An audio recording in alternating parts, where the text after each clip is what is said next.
Ok, listo, tranquila.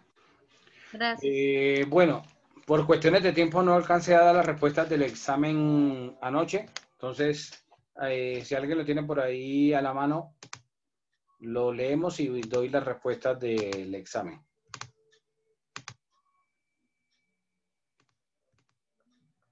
Yo, Cristina, doctor, ¿lo leo? ¿Leo la primera? Sí, por favor. Listo. Manifieste si las siguientes afirmaciones son verdaderas o falsas. ¿El menor de edad puede celebrar cualquier contrato? Falso. ¿Sí? ¿Qué opinan? ¿Que es verdadero o que es falso? Para mí es falso. Muy bien, la respuesta es falsa. Ok, la siguiente. Listo. Sí, señor. El segundo, ¿la capacidad en los contratos se determina por la mayoría de edad? Esa pregunta está como tan ambigua, doctor, pero pues yo ¿Qué puse consideran? ¿Que es verdadero. verdadero o que es falso? ¿Qué? Que si la capacidad se determina por la mayoría de edad, eso es verdadero. Cepeda, sí, claro que te llamé. Circunstancias. ¿Cómo? Listo. Que es verdadero entre algunas otras circunstancias. Sí, No, exacto. o es blanco o es negro. Verdad. Antes Verdadero. era que nos decían que excepto los interdictos, pero acuérdense que la interdicción ya desapareció. Es verdadero. Verdadero, sí. Y la Tercero, la siguiente frase. nulidad absoluta. ¿Puedo seguir? Sí. ¿La nulidad absoluta se puede sanear? Pues para mí es falso. Exacto, es falso. Entonces, falso, verdadero o falso. Sí. Y ya del punto número 2 que dice seleccione la respuesta correcta, no es obligación en el contrato de compra-venta. Entonces, A, establecer el precio. B, ponerse de acuerdo sobre la cosa. C, pagar el precio al momento de recibir. D, ninguna de las anteriores. Entonces, yo, bueno, ¿puedo decir o Sí, qué otro sí, compañero? ¿cuál creen que es? Para mí la C, pagar el precio al momento de recibir, porque pues no es como así a priori ese Exacto. tenerlo que colocar en el... La respuesta correcta ahí es la C. Porque también se pueden dar arras del negocio en ese momento. La venta Sí, no. claro, se pueden establecer momentos de pago, que no pueden ser necesariamente al momento de recibir. En la venta no se dan arras. Eso es en la promesa, que es diferente. Ok. En la siguiente pregunta. 2.2. En el contrato de compraventa se puede establecer A, pacto comisorio, B, pacto de retroventa, C, pacto comisorio y retroventa, D, ninguna de las anteriores. Yo puse la C. Para mí también. Pacto comisorio y retroventa. Exacto, la C. Bueno, sí, porque pues ambos se pueden establecer como al unísono, pues para que quede el contrato como pues con solidez. ¿Y la siguiente? Defina qué es un contrato de compraventa y cómo se diferencia la permuta. Okay. Pues es que es como que el contrato simplemente, la permuta es un intercambio, ¿no? Es dar una cosa por otra, o sea, intercambiar, ¿sí? Dar una cosa por otra. Y la Ya ahí compraventa pues empezaste es una mal. obligación. ¿Señor? Ya ahí empezaste mal la definición. A ver, Alejandro, ¿qué contestaste tú en esa? Bueno, yo puse la compraventa es el tipo de contrato en el que dos partes se obligan. Una parte se obliga a dar una cosa y la otra a pagar su precio en dinero. El contrato debe ser consensuado por las partes, es decir, que ambos deben estar de acuerdo en la celebración del mismo. Y al celebrar dicho contrato se dice que es sinagmático, es decir, que genera obligaciones recíprocas para ambas partes y además este se encuentra regulado por la legislación. Las principales características son el vendedor es quien se obliga a transferir la propiedad y un bien a favor del comprador y a cambio el comprador debe pagar el precio de la cosa comprada con dinero. La permuta puse que es el tipo de contrato en el que dos partes se obligan a transferir el dominio de una cosa para recibir el dominio de otra. Y puede pasar que una de las partes se obligue a transferir el dominio de una cosa y además dinero. La diferencia entre estos dos contratos radica en que se constituye permuta cuando la cosa que se va a transferir vale más que el dinero que se entrega Y la compraventa se constituye cuando el dinero entregado tiene un valor superior a la cosa que se transfiere. Era mucho más fácil. A ver, Luis Eduardo. Esa diferencia entre la compraventa y la permuta. Bueno, yo coloqué lo siguiente. El contrato de compraventa es un acuerdo de voluntades en donde el prominente comprador se compromete con el prominente vendedor a pagar el justo precio pactado por la cosa objeto de venta. Y la diferencia con el contrato de permuta es que el pago de la cosa puede ser la mitad en especie y la mitad en dinero. Pero ojo porque... Pero yo no necesariamente, ¿cierto, doctor? Pero ojo porque ahí lo que pusiste de... Ahí lo que pusiste en cuanto a promitente, vendedor y promitente comprador no aplicaría acá porque eso es para la promesa. ¿Ok? Listo. ¿Y en la siguiente pregunta? Listo. ¿Quién era el otro que está levantando la mano? No me dijo si lo que puse estaba bueno o estaba mal. Estaba regular, más tirando a bien. Ah, bueno, gracias. ¿Alguien más estaba levantando la mano? David Rojas, dime. Sí, profe, buenas noches. Yo puse que es un contrato donde una de las partes se obliga a dar una cosa y la otra a pagar el dinero. La diferencia cuando el precio consiste parte en dinero y parte en otra cosa. Se entenderá como permuta. Si la cosa vale más que el dinero y en venta en el caso contrario. Eso fue lo que yo puse. Ok. Listo, la siguiente pregunta. Ricky Martin, explique cómo resolvería el presente asunto. Ricky Martin se acerca a su oficina de abogado porque quiere realizar una consulta sobre la celebración de un concierto en esta ciudad. Dentro de las condiciones del pago por dicha presentación recibirá un apartamento y un vehículo, además de la suma de $10,000, por lo que solicita le ayude a redactar un contrato con esas características. La primera pregunta, ¿qué tipo de contrato podría ser? B, ¿cómo podría quedar redactado el objeto del contrato? Y C, dicho contrato debería tener formalidades o solemnidades. En caso afirmativo, ¿cuáles? ¿Lo puedo contestar, profe? Ajá. Yo coloqué que cuando Ricky Martin me pide a mí los servicios, yo haría con él un contrato de prestación de servicios para saber yo cuánto lo voy a cobrar por mis Pero ojo, porque la pregunta que te dice ahí... aguanta que yo no termino. Ellos. Aguanta. Entonces, el segundo, haría un contrato de prestación de servicios personales, que es el que hay que hacer entre Ricky Martin y la entidad que lo está contratando.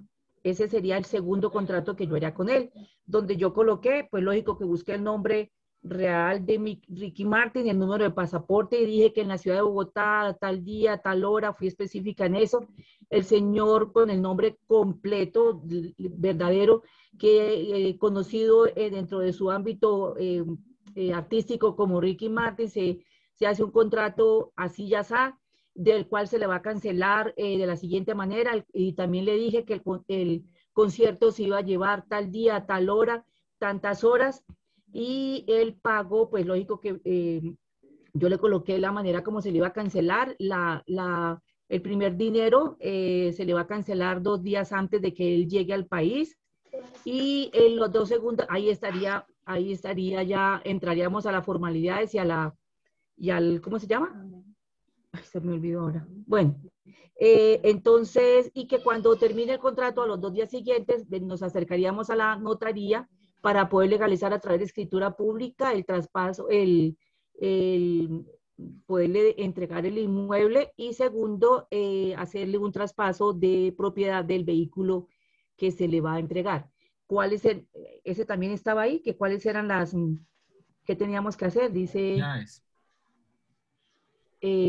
Dice qué tipo de contrato, cómo podría ser redactado el tipo de contrato. Dicho contrato tenía formalidades y solemnidades. En formalidades estaría la póliza de cumplimiento, donde en esa póliza pues está estipulando cuáles son los impuestos que se tienen que cancelar. Bueno, ahí nombré una cantidad de cosas. Y en solemnidades, pues hablé sobre la escritura pública y el traspaso del vehículo. Básicamente eso fue, doctor. Cuando lo lea, pues va a ser un poco más amplio de lo que le estoy diciendo en este momento. A ver, Marista, Wilfredo y luego Alejandro. Hola, profe, buenas noches. Yo puse en el A qué tipo de contrato podría ser, puse contrato de prestación de servicios, y en el B puse contrato de prestación de servicios. Ricky Martin, en calidad de contratista, se compromete a realizar un evento correspondiente a un concierto en la ciudad de Bogotá el día 25 de mayo del 2021. La alcaldía de Bogotá, en calidad de contratante, se obligará a pagar como contraprestación de servicio.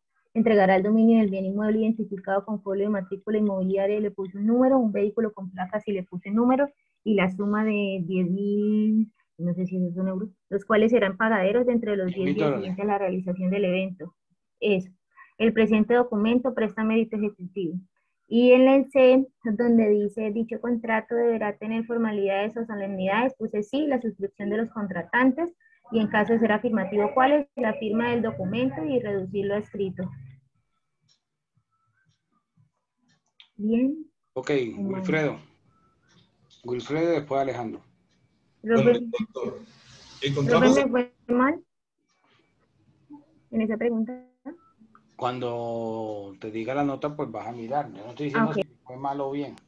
Bueno. Simplemente que quería era saber, explorar, a ver qué tan ingeniosos fueron. Te escucho, Wilfredo. En el desarrollo encontramos en este asunto un contrato de permuta donde el cantante recibe una cosa más dinero a cambio de su presentación, cuyo objeto del contrato consiste en el cumplimiento del evento artístico. Dentro de las formalidades del contrato Ricky Martin se establece el valor económico de la presentación y el consentimiento para la difusión de su publicidad. Y para tal contrato se da el contrato consensual donde hay un mutuo acuerdo entre las partes. Muy bien. Congratulations. Esa era la respuesta que quería escuchar. Un contrato de permuta, porque la venta puede ser de bienes o servicios. Yo no sé por qué se fueron por otro lado. Era simplemente que analizaran, hombre, si está recibiendo una propiedad y está recibiendo un dinero en efectivo como pago, así como el vehículo, pues el apartamento y el vehículo pues vale mucho más que lo que está dando en dinero, es una permuta.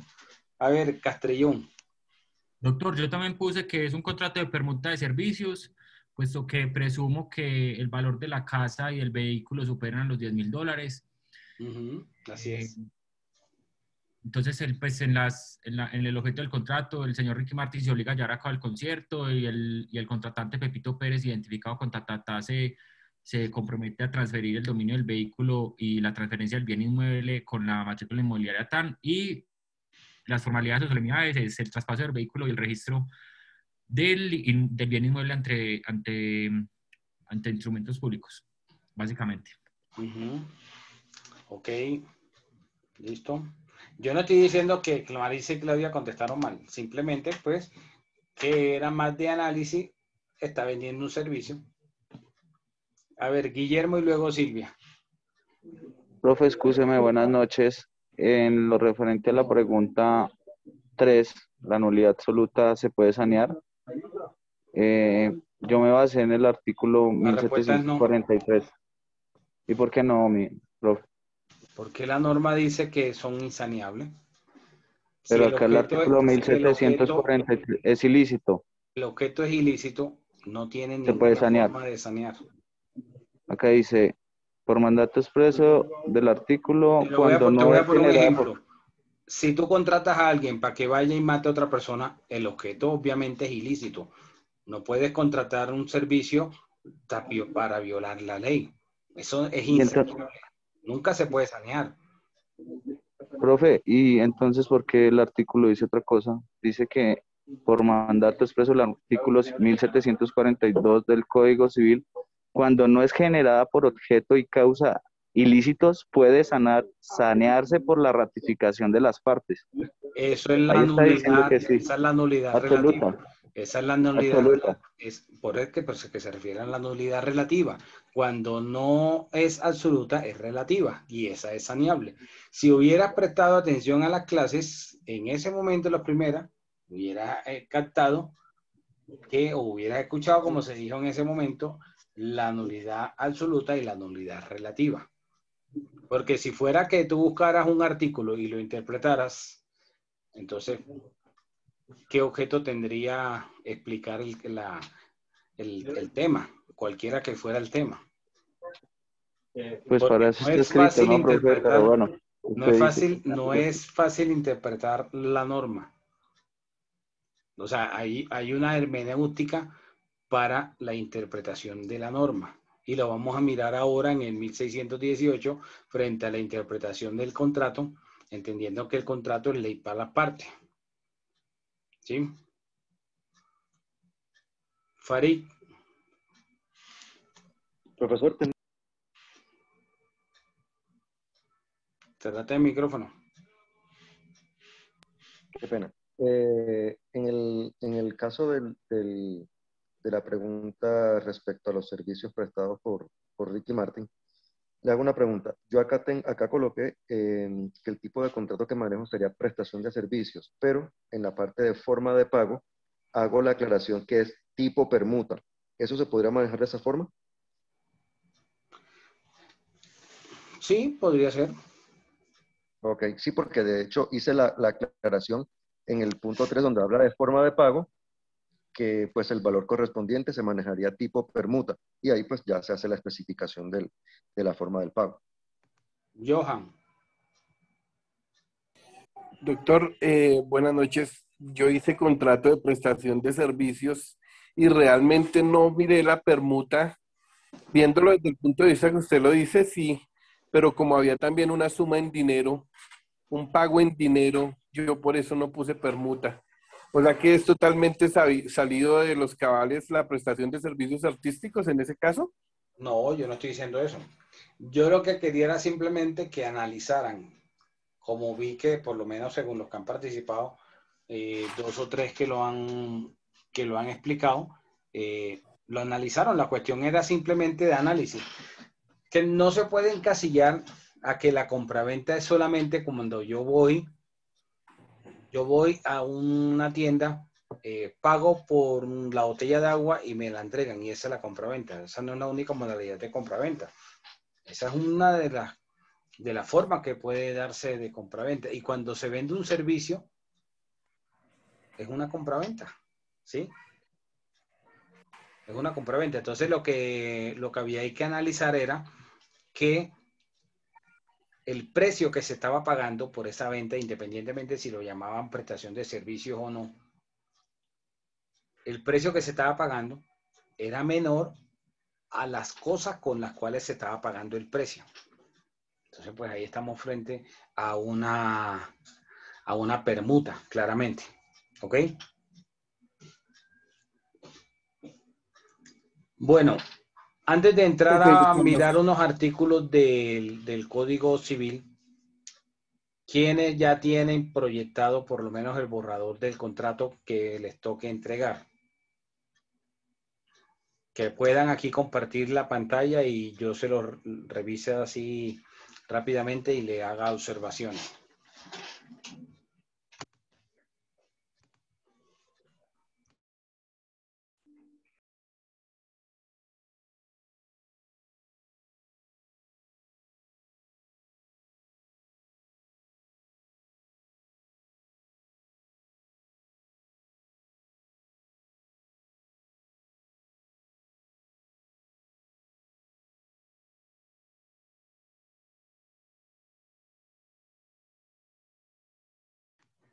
A ver, voluntarios, para revisar el contrato.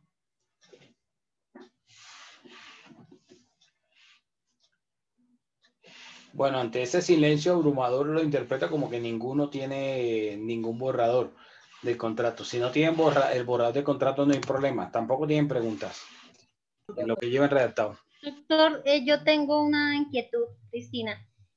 Nosotros tenemos un contrato, o bueno, hemos estado revisando sobre un contrato de prenda de un banco, ¿sí? Es un contrato, pues, guía que nos oriente, pero habla sin tenencia, contrato de prenda sin tenencia. Entonces habla sobre las partes, no sé si se lo pueda mostrar, ¿sí? Sí. Pero pues es una guía como para ver qué tomamos y qué pues hasta ahora estamos como en el proceso. Ahí puedes compartir el documento.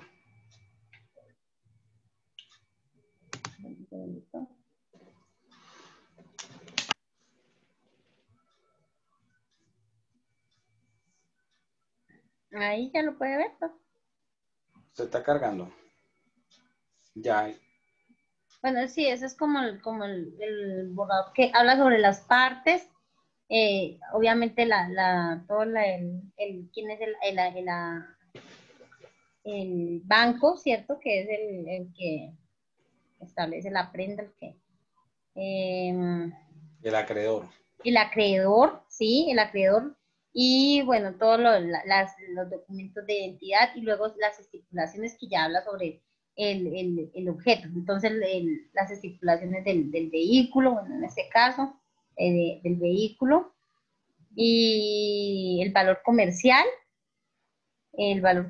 y incluso adjuntan, pues, estábamos mirando como el punto que es como el peritaje que se le hace al vehículo. La naturaleza del contrato, el lugar de permanencia, la propiedad de los deudores o del deudor, que puede estar a nombre de dos personas. Bueno, los seguros, bueno, eso, las obligaciones las garantizadas, donde habla sobre todo el tema del pago de las obligaciones, todo se estipula como los intereses, todo eso a pagar. Y ya los parágrafos que son como, pues toda la letra pequeñita de los bancos que establece, pues como todo las obligaciones que la persona estipula ahí con el banco.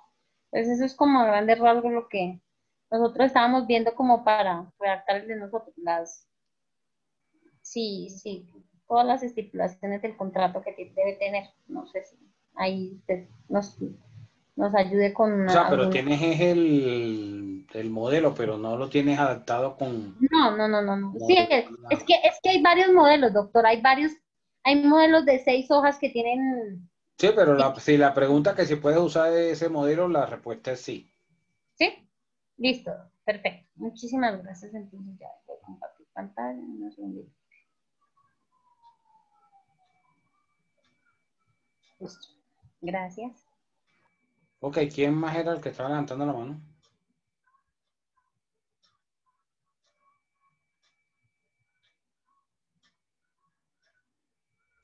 Profe, ¿cómo está? Habla con John Carlos. Profe, lo que pasa es que nosotros tenemos el contrato de mandato, ¿sí? Y aparte pues, de mi contrato a mí me correspondió lo que es jurisprudencia. Yo ya he estado revisando unas jurisprudencias porque pues no, ha sido muy difícil porque pues no se ha legislado mucho sobre este tipo de contratos, llamémoslo, que no hay como una línea jurisprudencial completa sobre eso. Pero no sé cómo plasmarla. El contrato de mandato, ¿sí? Pues yo estoy mirando que eso viene de Roma y por favor, bueno, toda esta cuestión estoy mirando también para allá una de Francia. Estoy mirando una sentencia para en 1932. Y acá, de hecho, estoy revisando una del 2013 y pues habla sobre ciertas cosas, pero digamos que el avance normativo pues no ha sido mucho. Entonces no sé en realidad cómo plasmarlo en una diapositiva. Primero, pues, para que no vaya lleno de letras, ¿sí? Entonces no sé cómo hacerlo de acuerdo a lo que han dicho las cortes. Pero es que el contrato de mandato, por ejemplo, puedes basarte por las características que tiene en el código. Sí, no, en cuanto a eso sí, o sea, en cuanto a lo que es el contrato de mandato, digamos, yo lo tengo claro, ¿sí? Yo lo tengo claro. Lo que pasa es que, digamos que hacer unas diapositivas vamos a presentar de pronto qué ha dicho la jurisprudencia. Como sabemos que todo es evolutivo tanto en contratos y en todo esto, y pues sí he encontrado de pronto dictámenes que ha dictado la Corte Suprema y esto sobre eso, pero entonces no sé cómo plasmarlos, ¿me comprende? Porque como no hay una línea jurisprudencial, digamos, ¿sí? Con la SU y toda esta cuestión, con lo que habla el libro de el derecho de los jueces. Entonces, no sé cómo opina que pueda plasmar, de pronto para saber cómo ha evolucionado eso a través de la legislación, qué se le ha añadido, qué se le ha quitado, porque me imagino que tiene que haber una evolución o tuvo que haber una evolución en el tipo de mandato de la persona. Entonces, eso es lo que tengo esa duda. Pero es que veo que te está yendo mucho más allá, o sea, lo importante es que puedas encontrar, digamos, como que las obligaciones que tienen las partes en ese tipo de contrato, cómo se llaman las partes y eso. ¿Sí me entiendes? Listo, profe. Listo, entonces voy a revisar ese tema así. Muchas gracias, profe, muy amable. Jesús.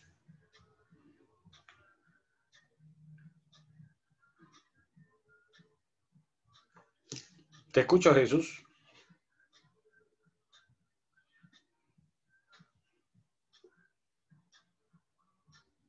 Tiene el micrófono apagado. Tenía la mano levantada cuando íbamos a mirar lo del parcial. No, el contrato todavía no lo tengo elaborado. Sé cuál voy a coger porque pues tengo un contrato de arrendamiento de un vehículo, pero no lo he todavía organizado con la información, entonces pues no sería lo más adecuado. A no ser que usted quiere, yo le presento uno que tengo ahí como el borrador que está haciendo. ¿Qué contrato es? ¿De qué? Es el alquiler, el arrendamiento de un taxi.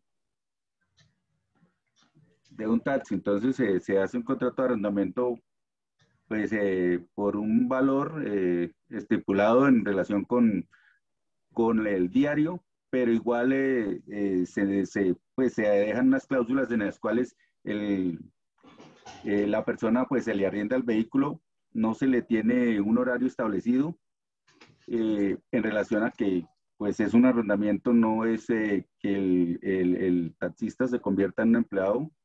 Entonces él tiene un espacio de tiempo. ¿Qué es lo que se hace? Pues que él tiene digamos, un horario o un turno largo.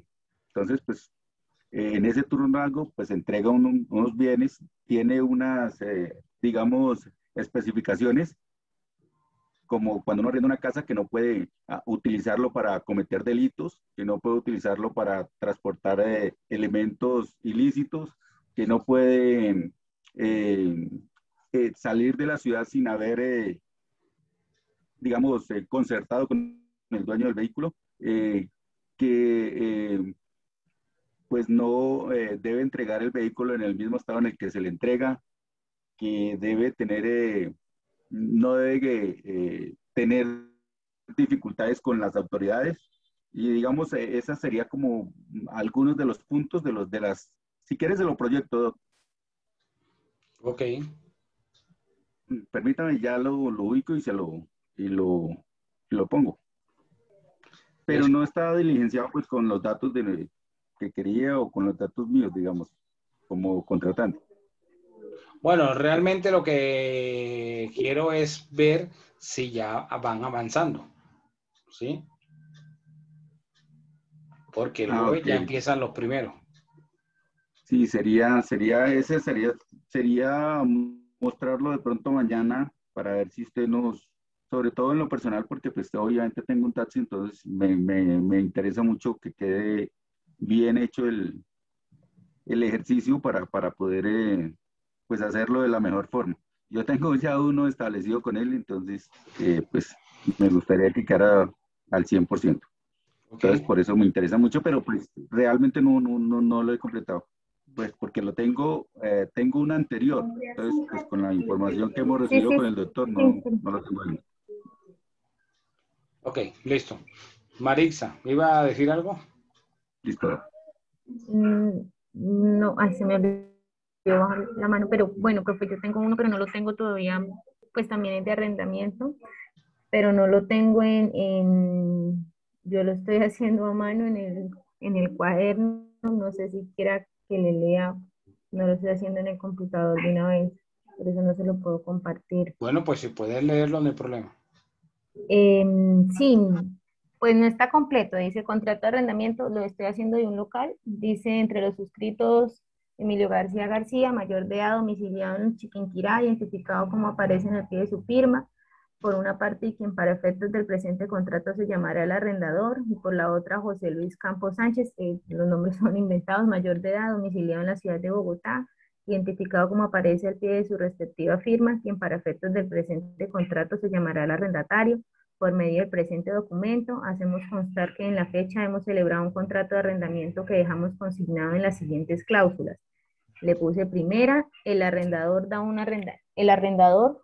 arrendamiento al arrendatario o inquilino y este lo recibe a tal título, un local comercial, le puse que en el primer piso, bueno, que hace parte de un inmueble ubicado en la dirección en la ciudad de Bogotá, identificado en el folio de matrícula inmobiliaria número tal, en la Oficina de Registro de Instrumentos Públicos de la ciudad de la zona norte de Bogotá, comprendido el inmueble de mayor extensión dentro de los siguientes linderos. Ahí voy.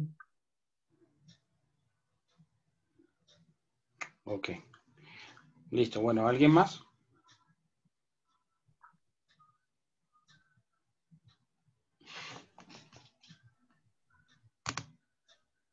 Bueno, vamos entonces a seguir hablando de los contratos. Vamos a ver dos cosas muy puntuales hoy sobre la interpretación de los contratos y sobre el 1618.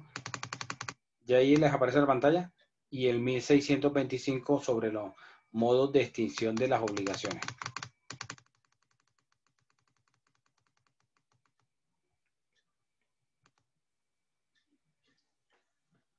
¿Qué me digo con 1618? 16-18. Prevalencia de la, artículo 1618 del contrato, del Código Civil. Prevalencia de la intención. Conocida claramente la intención, pero es que no se puede ver, me toca antes del Código Civil porque no se ve bien ahí. Deme un minuto, yo le saco el mío. 1618. Dice el 1618, conocida claramente la intención de los contratantes, debe estarse a ella más que a lo literal de las palabras. No entendí. Nuevamente, leámoslo nuevamente. Conocida claramente la intención de los contratantes, debe estarse a ella más que a lo literal de las palabras. Entonces, las partes dentro de la redacción del contrato pueden, digamos, no ser tan explícitos en el objeto, ¿sí? O sea, como cuál es la finalidad de esa voluntad que tienen ellos, que tienen las partes dentro de ese contrato. Entonces, más allá de lo que escriban en el mismo, lo que va a prevalecer es la intención, porque pueda que realmente las partes le den un título, ¿sí? Un nombre a ese acuerdo entre ellos, pero resulte que no sea, digamos, legalmente esa la definición o lo que signifique sea diferente a lo que ellos le están colocando como nombre. Entonces, ahí lo que va a valer es la intención, o sea, qué es lo que realmente quieren las partes en el contrato. Por ejemplo, si en un contrato donde se entrega un bien, cualquiera que sea, con un pago de una mensualidad, de un canon periódico, de unos pagos periódicos, y se establece que las partes al iniciar el contrato, el locatario o el arrendatario va a entregar una suma de dinero como, digamos, como si fuese una cuota inicial y que vaya a pagar mensualmente, una suma y que al final tiene la opción de entonces quedarse con la cosa, ¿sí? O sea, que al final termine celebrando una compraventa. Entonces las partes puedan que digan, no, eso es un contrato de ayuda empresarial, como quieran establecerlo. Pero realmente, ¿cuál va a ser la finalidad? La finalidad o la intención es un arrendamiento.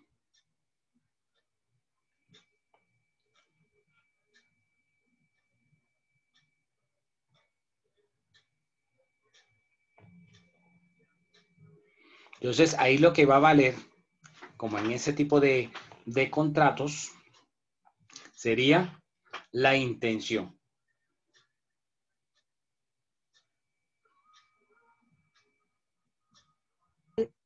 Es que esa segunda parte es la que no me suena. Debe estarse a ella más que a lo literal de las palabras. No, no, esa parte no me suena, profe.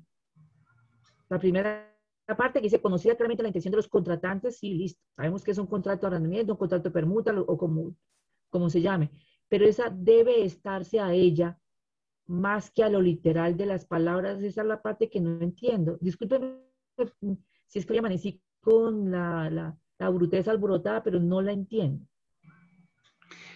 A ver, lo que pasa es que a veces las partes pueden, al redactar su contrato, su propio contrato, su acuerdo de voluntades, pueden establecer una serie de situaciones que quizás no sea fácil enmarcarlo dentro de un contrato como se encuentra regulado en la ley, ¿sí? Y de ahí que se le conoce como contratos innominados muchas veces. Pero las partes, lo que el juez al momento de verificar lo que debe aplicar es cuál es la intención realmente. Entonces, en el ejemplo que colocaba, la intención realmente era disfrutar de la cosa y pagar digamos, pagar periódicamente, o la finalidad era adquirir la cosa, ¿sí? Entonces, si la finalidad era disfrutar de la cosa con unos pagos periódicos, no necesariamente se tendría que entender como que va a ser una compraventa, porque la intención no va a ser, o no estaría clara que la intención fuera comprar al final la cosa, porque pueda que entonces ese contratante que está pagando o que está haciendo ese pago periódico, al final puede decir, no, demos por terminado el contrato y yo no voy a hacer uso de esa opción de comprar la cosa, y no celebramos el contrato de compraventa. Entonces, ahí es donde la norma dice, ¿cuál es la prevalencia? La prevalencia es la intención, más allá de lo que las partes redacten, ¿sí?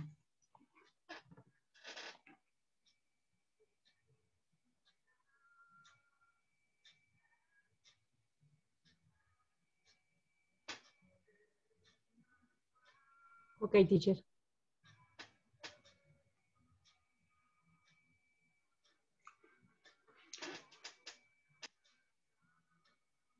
¿Qué más preguntas?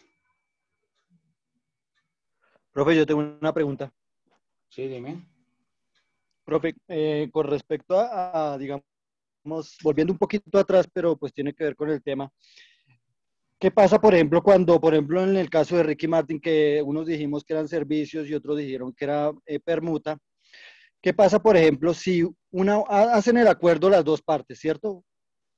Y un abogado propone el contrato como prestación de servicios, firman un contrato como prestación de servicios, y en la mitad del contrato algo pasa y ¡pum!, tienen problema y una de las partes no cumple. Pero la otra parte, la que no propuso el contrato de prestación de servicios, dije, ese contrato debía ser firmado como permuta y no como prestación de servicios. En la vida real y práctica, uno como abogado podría, digamos, o le toca cumplir ya lo que se firmó.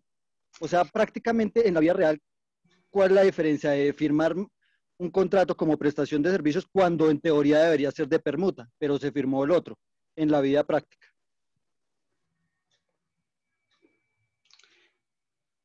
Bueno, a ver, en la vida práctica, como tú lo llamas, en la vida real, la idea es que el 1602, ¿sí?, dice que el contrato es ley para las partes. ¿Qué significa eso?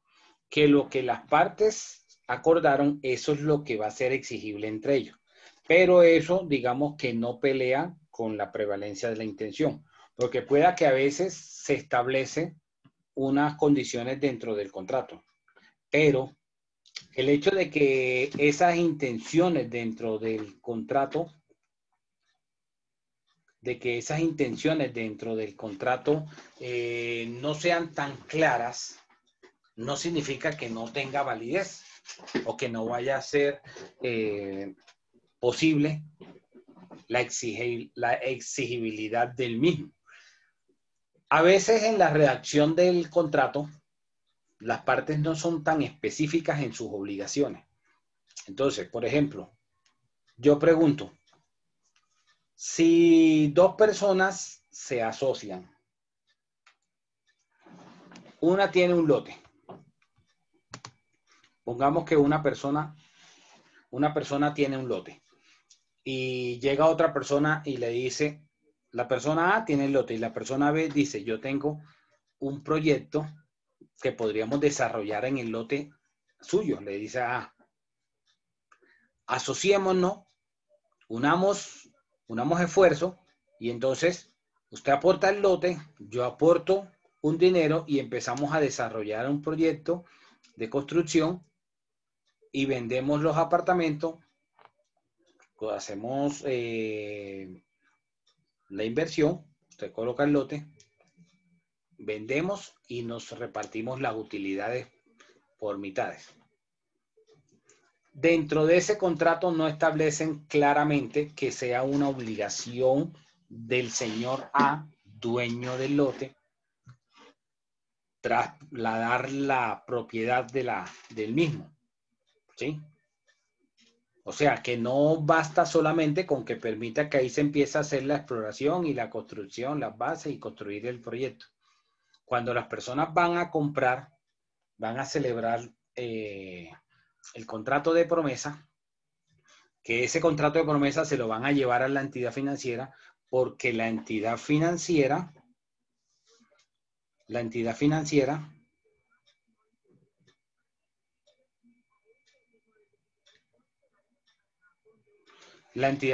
le va a exigir que en ese contrato de promesa tiene que llevar unas características o por lo menos tiene que estar discriminado el apartamento que esa persona va a adquirir. Entonces, ¿cómo va a hacerse esa descripción de ese apartamento que la persona va a adquirir si no hay un desenglobe? No estaría claro inicialmente dentro de ese contrato entre las partes que era una obligación del señor A hacer el desenglobe o ponerlo a nombre de la otra persona que está construyendo y es el que está vendiendo el proyecto. Si no se establece, ustedes creerían que entonces, como no se estableció, no podríamos hacerle exigible que ese señor A tuviera que entonces hacer el desenglobe para que se dividiera ese lote en cuanto a las unidades que se va a sacar en el proyecto o traspase la propiedad a la otra persona que está haciendo el proyecto para que entonces pueda cumplir con el reglamento de propiedad horizontal y empezar a celebrar las promesas de venta, porque al final, ¿para qué están haciendo el proyecto? Están haciendo el proyecto es para venderlos a terceros, ¿cierto? Entonces, como no quedó clara dentro de las obligaciones del señor A, no se podría exigir. ¿Qué creen ustedes? O sea, profe, lo que entiendo, digamos, ahí es que en el caso de que haya un tercero o unas formalidades que cumplir cuando se va a hacer un crédito o algo, digamos, una venta internacional que exija esas formalidades, hay que saber escoger el tipo de contrato, es lo que veo. Porque digamos que si yo voy a prestar un servicio, no sé, de algo, digamos, un concierto o algo pequeño, uno sí se podría, digamos, defender con un contrato de prestación de servicios, pero cuando hay tecnicismos como bancos, ellos son los que exigen que sí se escoja la figura adecuada, es lo que entiendo.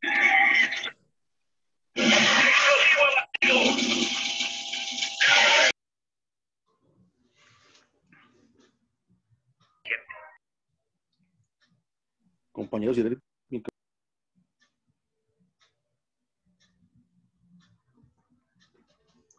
ok. ¿Alguien más? Profe, yo una pregunta. preguntita. Digamos del mismo tema que acaba de decir Carlos. Es que yo estuve buscando mis apuntes sobre el contrato de permuta, porque realmente no lo respondí así. Es decir, lo vi como, es un contrato por prestación de servicios artísticos, listo. Pero para mí se debía desprender un contrato de compraventa o una promesa de compraventa que sí tiene solemnidad por el apartamento, que es la escritura, y una promesa o un contrato, no una promesa, un contrato por el vehículo. Es decir, en el contrato de prestación de servicios, en la forma de pago estaba establecido las tres, digamos que las tres formas, los tres pagos, el del dinero, el del apartamento y el del vehículo. Entonces a mí me pareció que se desprendía un contrato por el apartamento para que tuviera la solemnidad que exige la ley y un contrato por el vehículo, pero no, la permuta dentro de lo que yo tengo aquí no me cae vía. Y te digo por qué. Yo tenía presente que la permuta es cuando se cambia una cosa por otra, como tú dices, una cosa por otra, pero no cuando se cambia una cosa por una prestación de servicios. Entonces me preocupa porque entonces me quedó mal esa respuesta porque mi opción no era permuta. Tranquila, profe. que todavía no lo he calificado, no te estoy diciendo si te quedó bien o no. Bueno, no, sí, sino que es que no sé por qué la permuta no era una opción. Entonces miré y revisé. Para mí era como la prestación de servicios y se desprendía los otros dos contratos. Pero pues, digamos que entonces era permuta, pero no lo tenía. O sea, la permuta puede ser una prestación de servicios por una cosa. Digamos que la calificación, pues me da vaina, pero lo importante es que nos quede claro y aprender del asunto. Esa es Se la puede idea. permutar una prestación. Sí, total, porque ahí es donde uno más aprende. Cuando ya dice, ay, no lo hice bien. Se puede permutar una prestación de servicios por una cosa. Entonces, ahí Es yo que estaba súper errada. al final, lo que tú llamas permutar una cosa por otra no es más a que lo que se está haciendo es la venta de un servicio y entonces dentro de la venta, al pagar con otra cosa, si esa cosa es más que el dinero que se está pagando, pues sería una permuta. O sea, la venta puede ser de un bien o de un servicio, no solamente de bienes. Ok, sí es más que el dinero, sí, profe.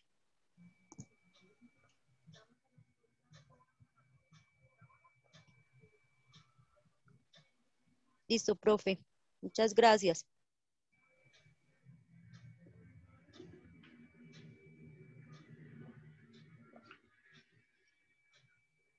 Ok. ¿Alguna otra pregunta? Bueno, sigamos entonces. Ahora, miremos cómo se terminaría el contrato o las obligaciones que surgen dentro del contrato. Perdón, le interrumpo. En la intervención que hacía la compañera hace un momento, yo también tendría la misma duda, teniendo en cuenta que la explicación sobre permuta nos hablaba de que sería permuta si no superaba la mitad y de lo contrario no era sino una compraventa. Entonces no sé si lo entendí mal. Sí, pero es que, como lo dije ahorita la compañera, no significa que haya quedado mal la respuesta.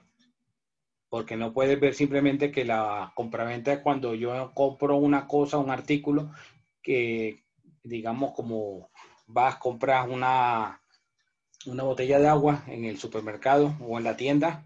Entonces esa es la única clase de compraventa. No lo pueden únicamente mirar así. No sé, me refiero a que si ahí sería más por asumir en el costo del vehículo y la propiedad que superara esa mitad, que Claro. fuera inferior o para que cayera como tal en la Así no permuta, dijéramos porque el valor del vehículo valores no lo tenía. no dijéramos el valor del vehículo y el valor de la propiedad finca raíz más el vehículo va a ser más del equivalente a los $10,000.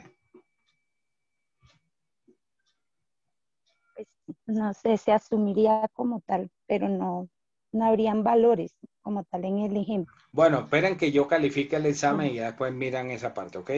señor, Bueno, tranquilo. miremos en los modos de extinción. ¿Quién me lee el 1625? Artículo 1625, modo de extinción. Toda obligación puede extinguirse por una convención en que las partes interesadas, siendo capaces de disponer libremente de lo suyo, consientan en darla nula, por nula. Las obligaciones se extinguen, además, en todo o en parte. Primero, por la resolución, por la solución o pago efectivo, por la novación, por la transacción, por la remisión, por la compensación y sexto, por la construcción.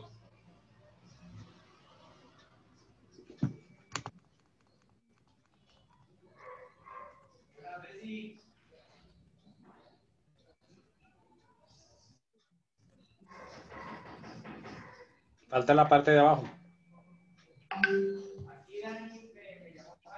De la transacción y la prescripción se tratará al fin de este libro. De la condición resolutoria se ha tratado en el título de las obligaciones condicionales. Te faltó por la pérdida de la cosa que se debe, por la creación de nulidad, por el evento de la condición resolutoria, por la prescripción. Doctores, ¿qué no está toda la diapositiva ahí? Ahí no alcanza a ver toda la pantalla. No, señor. Pero yo la subí. Empecé desde el quinto por la compensación, por la confusión, por la pérdida de la cosa que se debe, por la declaración de nulidad o por la rescisión, por el evento de la condición resolutoria, por la prescripción. Y posteriormente dice la transacción y la prescripción se tratará al fin de este libro. De la condición resolutoria se ha tratado en el título de las obligaciones condicionales. Hasta ahí llega, doctor. Ok.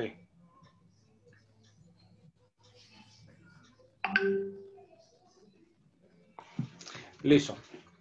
Bueno, entonces, ¿cómo se va a, digamos, a enmarcar estos modos de extinguir las obligaciones dentro del contrato?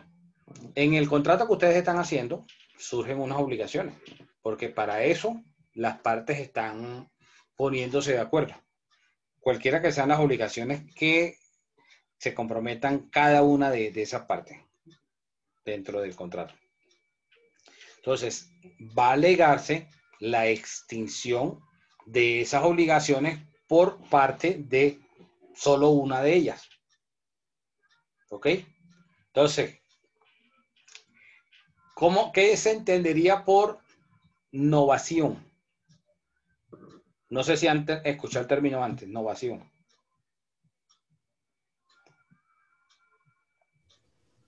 Cuando se cambia una obligación por otra. Exacto. Por ejemplo, si una persona va y celebra con el banco X, con la entidad financiera X,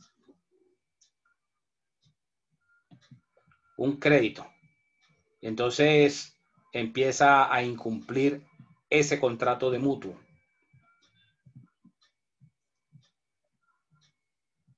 Al empezar a incumplir ese contrato de mutuo, la entidad financiera le va a decir, oiga, usted está incumpliendo, ya no solamente debe los 5 millones de capital, sino que ahora debe 2 millones de intereses. Entonces, le brindan, por ejemplo, alternativas de que puede mejorar su flujo de caja, ¿sí?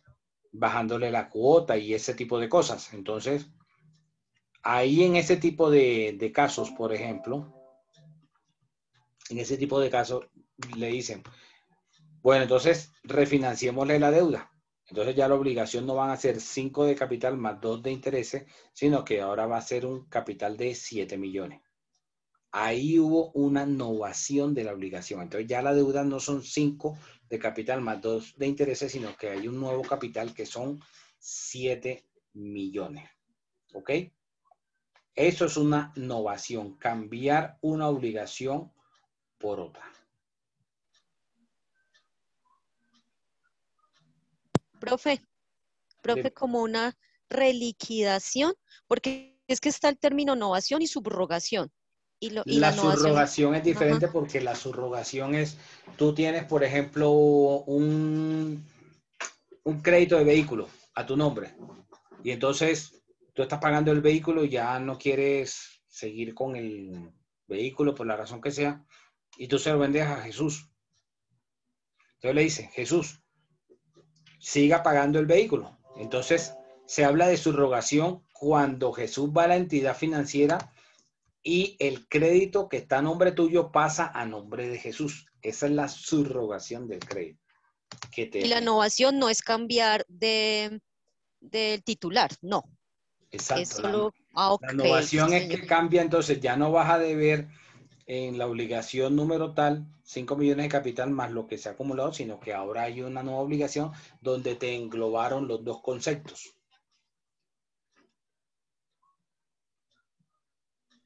Profe, Gracias. puede ser al revés.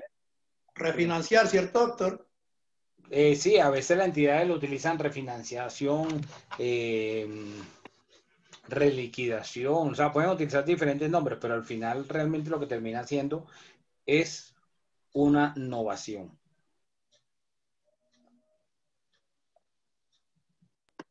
Gracias. ¿Alguien iba a decir algo? Sí, profe, que me preguntaba si innovación también podría ser al revés cuando, por ejemplo, se tienen, por ejemplo, 3 obligaciones y se disminuye a 2. ¿Eso pasa a ser innovación o no? Sí, también, que tienes 3 créditos y entonces, pues bueno, vamos a englobar en uno solo, en un solo crédito las 3 obligaciones. También sería igual una innovación. Innovación. Doctor Luis, Ok, básicamente entonces la innovación es una modificación en un contrato de préstamo. No entendí bien. Sí, claro. Ah, ok.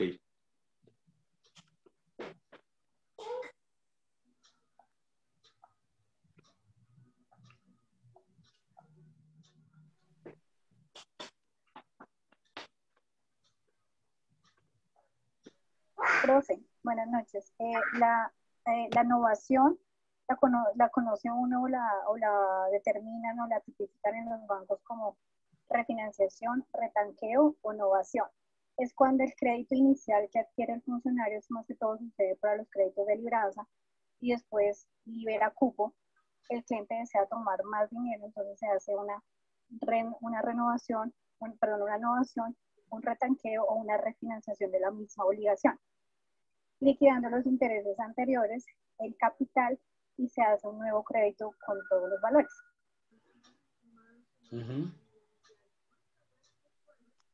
Es decir, en ese caso se cumpliría la innovación siempre y cuando se asigne a un nuevo crédito. Queda con un Si nuevo número permanece de el mismo, operaciones. cumpliría como tal. Sí, el crédito anterior o el número de obligación anterior se elimina o muere, por decirlo así, queda un nuevo número de crédito.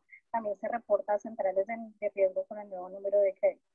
Ella es diferente cuando ya es una reestructuración. Una reestructuración es cuando cae mora el funcionario y se logra un acuerdo con él para reestructurar la obligación de acuerdo a la comodidad de pago que tenga el funcionario.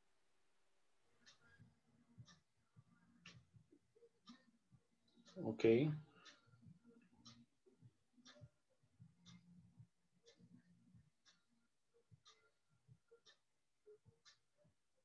¿Alguna otra pregunta? Y la innovación en el caso de los contratos laborales, ¿cómo se implementaría ahí? Igual, porque esto aplica para todos los contratos, independientemente de si es un contrato civil, si es un contrato comercial, si es un contrato laboral, independientemente. Profe, y ahí aplica el otro, sí, en los contratos laborales también, cuando se modifican algunos términos salariales, de tiempo. Sí, claro.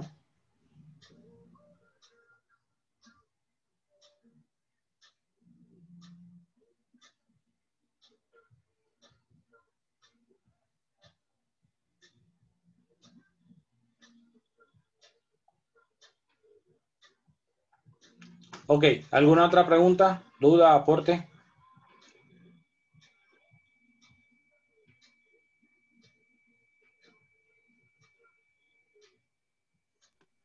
Estamos claros, doctor. No, señor. No, profe. Listo, gracias. Listo. Bueno, entonces, espero que sigan que vayan avanzando con el contrato y mañana espero por lo menos revisar unos cuantos. ¿Ok? A ver qué tanto han acertado en la redacción del contrato. No esperen hasta el día que les toque la presentación o la entrega. Listo, profe. Mañana le pasaré el mío. Listo. Ok. Bueno, feliz noche. Listo, profesor. Hasta Muchas mañana. gracias. Que Gracias, descanse, profe. que esté muy bien. Gracias, Hasta profe. luego, Doctor, profe. gracias, muy amable. Ok, Buenas chao. noches. Bueno.